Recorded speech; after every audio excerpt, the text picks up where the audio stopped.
কি নিদারুণ কষ্ট। হেলিকপ্টারে করে স্বামীর মরদেহ যাচ্ছে জন্মস্থান মানিকগঞ্জে। স্ত্রী অন্তরা আক্তারের চোখে মুখে হতাশার ছাপ। কি থেকে কি হয়ে গেল বুঝে উঠতে পারছিলেন না। নির্বাক নিহত আসিম জাওয়াদের ছেলে মেয়ে। এদিকে নিহত আসিম জাওয়াদের মরদেহ যখন মানিকগঞ্জ পৌঁছায় তখন এক হৃদয় বিদারক পরিস্থিতির সৃষ্টি হয়। ছেলের মরদেহ দেখে কান্নায় ভেঙে পড়েন মা। এ সময় আসিমের স্ত্রী তার শাশুড়িকে জড়িয়ে ধরে অঝরে কান্না করতে থাকেন। সেখানে সৃষ্টি হয় এক হৃদয় বিদারক পরিস্থিতি।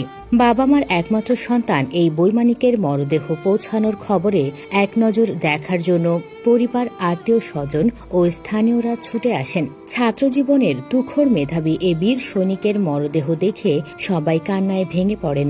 স্থানীয়রা জানান, আসিম জাওয়াদ তাদের গর্ব, তাদের অহংকার। তিনি ছাত্রজীবনে নানান স্তরে মেধার স্বাক্ষর রেখেছেন। কর্মজীবনেও ছিলেন অকুতভয় সৈনিক। তার এ চলে যাওয়া আমাদের জন্য, দেশের জন্য বড় ক্ষতি হয়ে গেল। জানা যায়, শুক্রবার বেলা 11:50 দিকে তার মরদেহ হেলিকপ্টারে মানিকগঞ্জ শহীদ মিরাজ তপন স্টেডিয়ামে নেওয়া হয়। আসিমের মরদেহ এক নজর দেখতে স্বজনসহ শত শত মানুষ ভিড় করে শহীদ মিরাজ তপন স্টেডিয়ামের চারপাশে।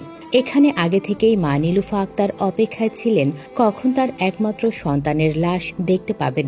হেলিকপ্টার মাঠে অবতরণ করার পরপরই নিহতের বাবা মোহাম্মদ আমানুল্লাহ, স্ত্রী অন্তরা এবং 2 সন্তান সহ স্বজনেরা বিমান থেকে নেমে আসেন। এর 10 মিনিট পর বিমান বাহিনীর সদস্যরা মরদেহের কফিন বিমান থেকে নামিয়ে লাশবাহী অ্যাম্বুলেন্সে রাখেন।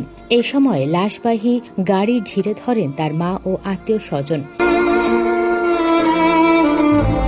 এদিকে চট্টগ্রামের কর্ণফুলী নদীতে বিমান বাহিনীর প্রশিক্ষণ বিমান বিধ্বস্ত হয়ে নিহত পাইলট আসিম জাওয়াদ রিফাতের তৃতীয় জানাজা সম্পন্ন হয়েছে।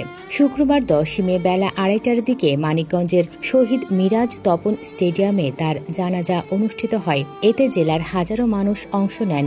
জানাজা শেষে পাইলট আসিম জাওয়াদ রিফাতের মরদেহ জেলা শহরের সেউতা কবরস্থানে নেওয়া হয়েছে। এর আগে আজ দুপুর 11:15টার দিকে নিহতের মরদেহ বহনকারী বিমান বাহিনীর একটি হেলিকপ্টার শহীদ মিরাজ তপন স্টেডিয়ামে নামে। এর কিছুক্ষণ পর হেলিকপ্টার থেকে তার মরদেহের কফিন কাঁধে করে নামিয়ে আনেন বিমান বাহিনীর সদস্যরা। রিফাতের মরদেহের সঙ্গে তার বাবা ডাক্তার আমানুল্লাহ, স্ত্রী অন্তরা আক্তার ও 2 সন্তান হেলিকপ্টারে আসেন। পরে নিহত পাইলটকে দেয়া হয় গার্ড অব অনার। নিহত পাইলটকে শেষবারের মতো এক নজর দেখতে সকাল থেকেই স্টেডিয়ামে ভিড় করতে থাকেন নানা শ্রেণী পেশার মানুষসহ তার স্বজনরা। এই সময় স্বজনদের আহাজারির এক হৃদয় বিদারক দৃশ্য দেখা গেছে। নিহত আসিম জাওয়াদ রিফাতের গ্রামের বাড়ি মানিকগঞ্জের সাটুরিয়া উপজেলার দরগ্রাম ইউনিয়নের গোপালপুর গ্রামে। তার বাবা ডাক্তার মোহাম্মদ আমানুল্লাহ ও মা নীলুফা খানম। নিহত পাইলট রিফাত মৃত্যুকালে স্ত্রী 6 বছর বয়সী মেয়ে আইজা এবং এক ছেলে সন্তান রেখে গেছেন।